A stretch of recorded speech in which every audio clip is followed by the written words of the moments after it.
Hey everybody, what's going on? It's your boy Bio back at it with more quality commentary content on youtube.com. Thank you for tuning in. And yes, I finally did get off my lazy butt and made a video after 3 weeks of nothingness. So yeah, actually I did make a Venom meme, but we're not going to talk about that.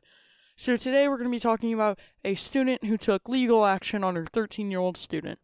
Now I know this video is like 2 months old and I'm a little late, but just let me get by.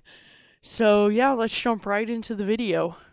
What type of relationship do you have with your students? I really care that we accomplish whatever we're set out to do, but I'm also the first teacher to volunteer to get a pie to the face or an egg cracked on my head, like whatever it is to reward students. One of the highlights of my job is the fact that I probably laugh, cry, like at least once a day, because teenagers are funny, and if you let them be funny, they're really fun.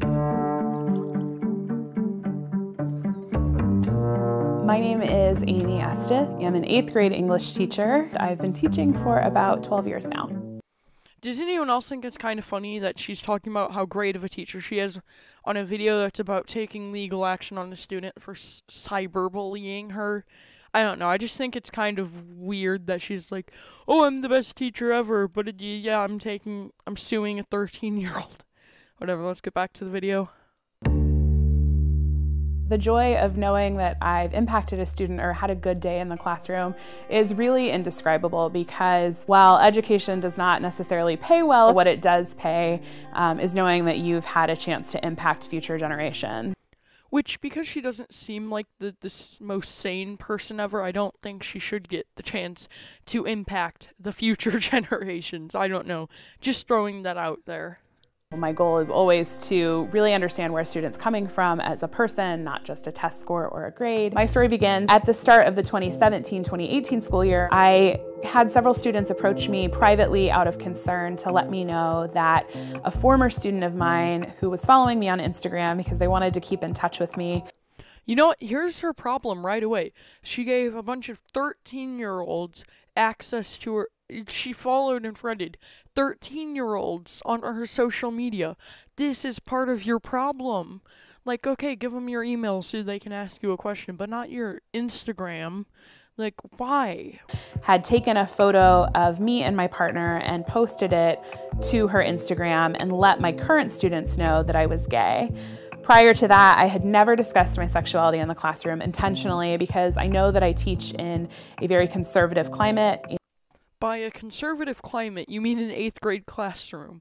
I mean, these are the type of people that think it's funny to just say you're gay to people. Like, no. And I get that I'm 13, but that's what most 13-year-olds do. They make stupid jokes, they make dark jokes, and they think they're edgy. If you don't want to be trash talked, don't teach an 8th grade class. Teach preschool or 1st grade, not 8th grade. And it wasn't something that I felt I needed to share right off the bat with students. Well, duh. Of course you're not going to walk into a classroom and be like, hey kids, I am gay. Like, no, that doesn't make sense. When you're a teacher, you don't discuss your sexuality, of course. That she's got a point there. Like, yeah, of course you're not going to say it. Like, just bring it up in class, but you don't keep it a secret. Like, no, that's just going to cause more problems because they're going to figure it out and mess with you. As the year progressed, students continued to approach me to let me know that this was really a hot topic on the internet. It was a hot topic on campus, and people were continuing to discuss it. I went to my administration multiple times and let them know that I was concerned about this and I felt like things were getting out of hand. You see, this is also a problem. Instead of talking to the students directly and kindly asking them to not just keep it out of school, keep their toxicity out of school, she goes to the higher-ups, like the principal, and thinks that's going to solve things. This is the type of person that would go to a sewer boy and be like, where's your manager? I want my money back. You put 1 extra salad on. Or salad, whatever. I don't eat bread. Or not bread, sandwiches. No, get back to the video. And the initial response was that this was drama, was the word that was used, and that it would die down. And to be fair, I hoped so too. Unfortunately, that's not what occurred. During that school year, I was also pursuing my Master of Arts degree. I had to maintain an online YouTube channel where I responded and reflected on things that I'd read or activities I'd completed. One night, I noticed that a flood of students started to follow me on that account. First of all, how come it's like, oh, 19,000 views? Like, I don't think she has 19,000 students. And second of all, does she realize that you can private videos and only, not private, unlist videos, and only people that you let watch them are able to watch them? How stupid do you have to be? It might not be unlist, it might be private, but one of the two. Like, you can easily hide the videos from your students. Like, it's not hard. And then I received a comment that said, "Don't be stupid, be a smarty. You can join the Nazi party, now accepting dykes." This is what she's taking legal action on the kid for. This comment right here. This is how stupid it is.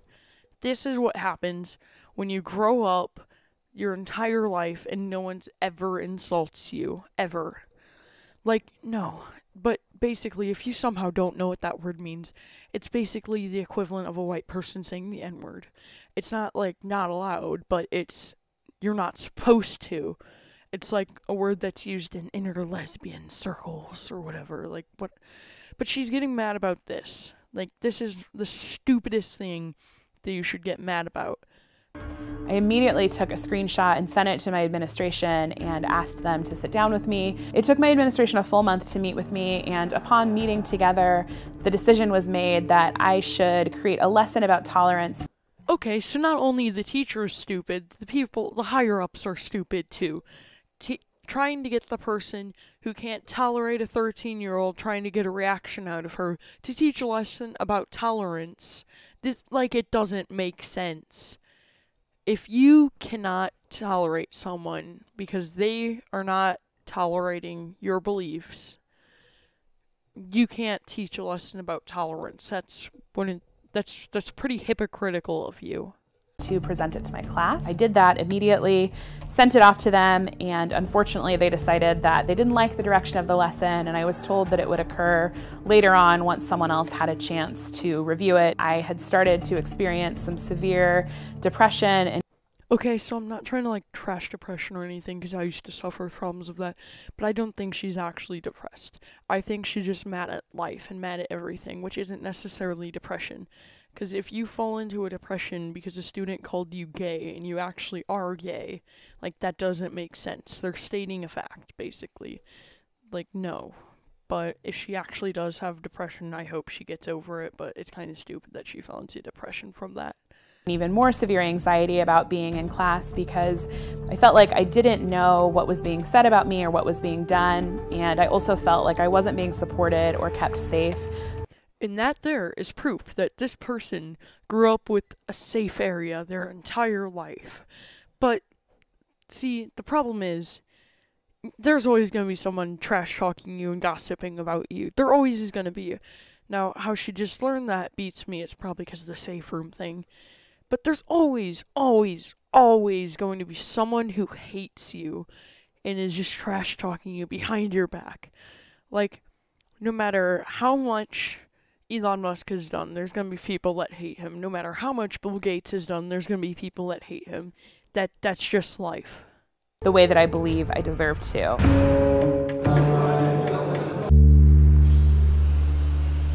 After winter break, I asked my students to create their own utopia. Don't tell your students to create their own utopia after you already know that most of them seem to, quote-unquote, hate gay people. No. There's going to be stuff in there a perfect world is without gays and stuff. You should expect that after you tell them to create their own perfect world. No. Why would you do this to yourself? And during a presentation, one of my students made some disparaging comments about gay marriage, which elicited quite a response from my students.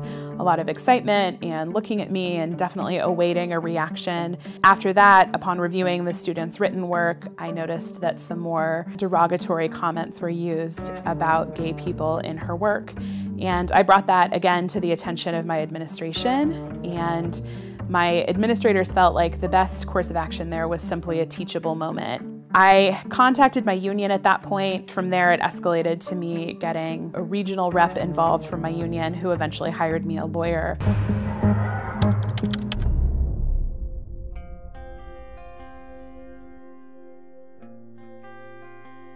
I love how this entire video is trying to make her seem like a victim when she chose to be a teacher and she chose to teach 8th grade. That's her problem. Not her students. It's her fault for being an 8th grade teacher. I don't feel frustration or anger towards students. I think that as teenagers, we're always, they're growing and they're changing and they're formulating their own opinions. The onus really lies on the adults in the system to do better, and that's what I feel most disappointed in. Well, if it's the adults' fault, how come you don't sue the adults, but you sue the 13-year-old boy? I don't even feel anger towards the adults in the situation. I think that, my ultimate hope is that everyone learns and grows so that we understand that the next time a situation like this occurs, we create a culture where it just isn't accepted and doesn't happen again. So basically what this whack teacher thinks is that we should have a world where nobody ever says anything mean to you. A world where nobody can ever say their opinion, basically. Because, that's just damaging. But, I don't think the student should have said that, but he or she did. And that's your fault for overreacting. And for anyone who's commenting, you just hate gay people, or whatever, I don't agree with it, but I also don't think that we should be like, gays are burning in hell. But I don't agree with it, but I also don't really care if you're gay. Like, why would I? It's not affecting me in any way. But yeah, this has been Bio, and I'm out. Peace. You're getting to be a big boy.